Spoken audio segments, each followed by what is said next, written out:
নমস্কার দর্শক বন্ধুরা, ইমেজ বেঙ্গল হেলথ কেয়ার অনুষ্ঠানে আপনাদের সকলকে স্বাগত। আজকে বা এখনকার যুগে বিভিন্ন ধরনের অসুখ আমাদের মধ্যে বাড়ছে। হ্যাঁ, অবশ্যই আমরা সচেতন হচ্ছি, কিন্তু এই সমস্ত অসুখের ক্ষেত্রে অতিরিক্ত ওজন একটা বড় সমস্যা। একবার যখন ওজন বেড়ে যায় তখন আমরা কিছুতেই আর ওজনটাকে বাগে আনতে পারি না। তাহলে এই ওজন বৃদ্ধির কারণে আমাদের কি ধরনের অসুখ হতে পারে এবং সেটা কতটা মারাত্মক হতে পারে সেটা সম্পর্কে অবশ্যই আমাদের সচেতনতা গড়ে তুলতে হবে। আর সেই জন্য আজকে আমরা এসে উপস্থিত হয়েছি মেডিকেল সুপার স্পেশালিটি হসপিটালে, এবং আমরা আমাদের মধ্যে পেয়েছি senior brain and spine surgeon doctor Sunandan বাসুকে। স্যারকে আমাদের ইমেজ বেঙ্গলে স্বাগত জানাবো। প্রথমে স্যার, আজকে যে বিষয় নিয়ে আমরা মূলত আলোচনা করছি, যে এই যে শিরদাঁড়ার সমস্যা, ব্রেনের স্ট্রোক এবং নানা রকম হাড়ের বা নার্ভের যে সমস্যা ক্রমাগত বেড়ে যাচ্ছে, স্যার ওবেসিটি এর জন্য কত বড় কারণ? দেখো, ওবেসিটি ইজ প্যান্ডেমিক না। যেটা হচ্ছে যে আমাদের যে ডায়েটারি হ্যাবিট রয়েছে, যে সারাদিন কিছু খাচ্ছি না, তারপরে হঠাৎ গিয়ে একটা হিউজ অ্যামাউন্ট অফ ফুড আমরা খেয়ে নিচ্ছি, যার মধ্যে ম্যাক্সিমাম দেখা যাচ্ছে ফ্যাট ডেরিভেটিভস এবং অন্য কিছু। আমাদের সব কিছুই লাগে, আমাদের ফ্যাট লাগে, কার্বোহাইড্রেট লাগে, প্রোটিন লাগে, কিন্তু ইন ইকুয়াল অ্যামাউন্ট। ঠিক আছে, খেতে আমি কোনো দিন কাউকে বারণ করি না, কিন্তু তার সাথে যেটা সেডেন্টারি অ্যাক্টিভিটি হয়ে গেছে, যে এক্সারসাইজ বলে যে জিনিসটা, সেটা ভুলে গেছি। হাঁটতে বেরোনো সেটা ভুলে যাচ্ছি, তার সাথে যে রোদ্দুর লাগানো সেটা ভুলে যাই। কমন কি হতে পারে আজকে? দেখো, যেটা আমরা খুব কমন পেয়ে যাচ্ছি, যে ওবেসিটির জন্য তোমার হাইপারটেনশন, ডায়াবেটিস, এই দুটো প্যান্ডেমিক হয়ে যাচ্ছে সবার মধ্যে আজকে ঘরে ঘরে। তার সাথে দেখা যাচ্ছে যে তোমার লিভারের প্রবলেমও ক্রিয়েট হচ্ছে। লিভার এবং কিডনি প্রবলেম, এই দুটো ওবেসিটির জন্য ক্রিয়েট হয়।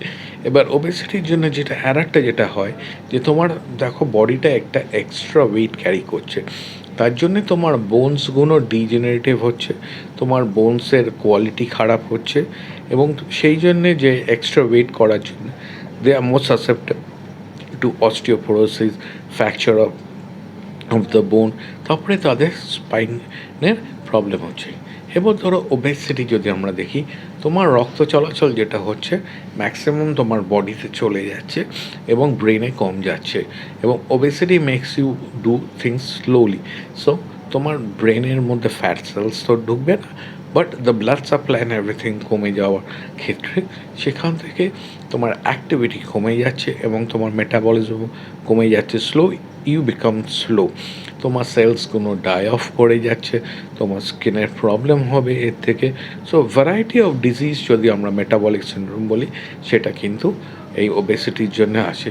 কিন্তু যেটা কমনেস্ট আমরা এখন দেখতে পাচ্ছি হচ্ছে তোমার হাই ব্লাড প্রেশার, ডায়াবেটিস এবং তার সাথে লিভার প্রবলেম, এটাই আমরা দেখছি।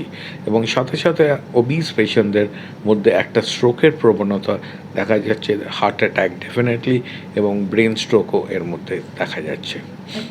স্যার, বিশেষত দেখা যাচ্ছে, যেটা আপনি বললেন, আপনার কথা সূত্র ধরেই বলবো, যে অল্প বয়সীদের মধ্যে ভীষণভাবে স্ট্রোক, স্পাইনের নানা ধরনের সমস্যা এবং নানা রকম স্পন্ডলাইসিস জাতীয় অসুখ, এগুলো ক্রমশ বেড়ে যাচ্ছে, এবং সেডেন্টারি লাইফস্টাইলের কারণে।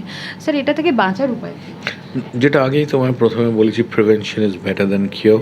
যে এক্সারসাইজ এক্সারসাইজ এক্সারসাইজ, সুইমিং যেটা আমাদের সবার পারলে করা উচিত, এবং তার সাথে হাঁটাচলা, এক্সারসাইজ, রোদ্দুর লাগানো, avoid cigarette, alcohol if possible.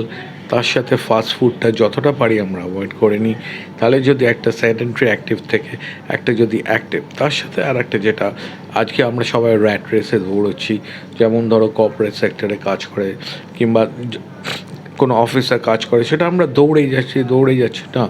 আমাদের একটা জায়গা করতে হবে যে না, আমরা এক্সারসাইজ করব, নিজেদের জন্য ফ্যামিলি টাইম দেব এবং নিজেরা এনজয় করব নিজের ফ্যামিলির সাথে। আজকে যেটা হয়ে গেছে যে একটা নিউক্লিয়ার ফ্যামিলি, এবং এই ওবেসিটি থেকে আমার বেরোতে ইচ্ছে করছে না, একটা ডিপ্রেশন হয়ে যাচ্ছে। এই জন্য আমি এখন বলি যে না, stay with a big family, stay with friends, বাইরে যাও, ওবেসিটিটা ইজিলি কমানো যায়, খাওয়া দাওয়া কন্ট্রোল করো, তাহলেই কিন্তু ভালো থাকবে। একেবারে। অনেক ধন্যবাদ স্যার।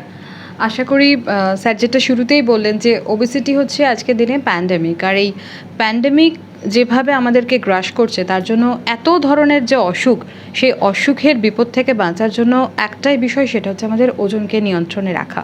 তো আশা করি দর্শক বন্ধুরা আপনাদের মধ্যে এই আলোচনা নিশ্চিতভাবে সচেতনতা তৈরি করবে। আপনারা সকলেই সুস্থ থাকুন, ভালো থাকুন। স্যারকে অনেক ধন্যবাদ আমাদের সময় দেওয়ার জন্য। নমস্কার।